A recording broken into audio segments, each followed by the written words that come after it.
നമസ്കാരം. കലിക ന്യൂസിലേക്ക് സ്വാഗതം. തിരഞ്ഞെടുപ്പ് ഫലപ്രഖ്യാപനത്തിന്റെ തിരക്കുകൾ മുതലെടുക്കാൻ ശ്രമം.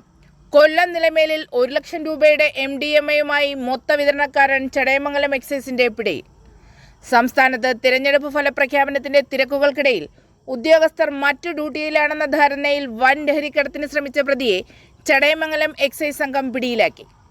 നിലമേൽ കൈതോട് ഭാഗങ്ങളിൽ MDMA ഉൾപ്പെടെയുള്ള മാരക ലഹരി മരുന്നുകളുടെ പ്രധാന മൊത്ത വിതരണക്കാരനായ തിരുവനന്തപുരം വർക്കല മടവൂർ ഈട്ടിമൂട് തങ്കക്കല്ല് തൻസീർ മൻസിലിൽ 43 വയസ്സുള്ള തൻസീറാണ് Chadayamangalam excise range officer Nandu Thejas GBയുടെ നേതൃത്വത്തിലുള്ള സംഘത്തിന്റെ വലയിലായത്. വിപണിയിൽ 1 ലക്ഷം രൂപയോളം വിലമതിക്കുന്ന മയക്കുമരുന്നാണ് ഇയാളിൽ നിന്നും കണ്ടെത്തിയത്.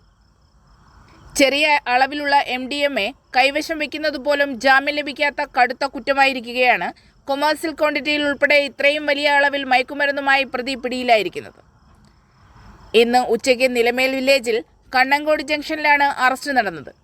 കണ്ണങ്കോട് ജംഗ്ഷനിൽ നിന്നും പള്ളിയിലേക്ക് പോകുന്ന റോഡിൽ വെച്ചാണ് പ്രതി പിടിയിലാകുന്നത്. പ്രതിക്കെതിരെ NDPS നിയമപ്രകാരം കേസ് രജിസ്റ്റർ ചെയ്തു. ബാംഗ്ലൂരിൽ നിന്നും നൈറ്റ് സർവീസ് ബസ്സുകളിലാണ് ഇയാൾ സാധാരണയായി ലഹരിമരുന്ന് കടത്തിക്കൊണ്ടുവരുന്നത്.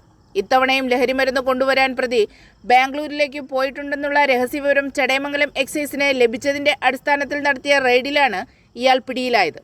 ഇന്ന് കേരളത്തിൽ തിരഞ്ഞെടുപ്പ് ഫലപ്രഖ്യാപന ദിവസമായതിനാൽ പോലീസും എക്സൈസും ഉൾപ്പെടെയുള്ള വകുപ്പുകൾ കടുത്ത തിരക്കിലായിരിക്കുമെന്നും അതിനാൽ പിടിക്കപ്പെടാനുള്ള സാധ്യതയില്ലെന്നും കരുതിയായിരുന്നു ഇത്രയും വലിയ അളവിൽ ലഹരിമരുന്ന് കടത്താൻ പ്രതിക്ക് ധൈര്യമുണ്ടായത്. പ്രതി ഉൾപ്പെടെ ലഹരി മാഫിയ സംഘത്തിന്റെ മറ്റുള്ളവരെക്കുറിച്ചും എക്സൈസിന് വ്യക്തമായ വിവരങ്ങൾ ലഭിച്ചിട്ടുണ്ട്. വരും ദിവസങ്ങളിൽ ഇവർക്കായി ഊർജിതമായ അന്വേഷണം തുടരും. അറസ്റ്റിന് ശേഷം പ്രതിയെ കൊട്ടാരക്കര കോടതിയിൽ ഹാജരാക്കുകയും കോടതി ഇയാളെ റിമാൻഡ് ചെയ്യുകയും ചെയ്തു. പരിശോധനാ സംഘത്തിന്റെ preventive officer Bino, preventive officer grade Sabeer, civil excise ഓഫീസർമാരായ Jayesh, Chandu, Binsagar, Shreyas, Arun, Jinu, Saranya, prevent officer grade driver Sabu എന്നിവരും പങ്കെടുത്തു.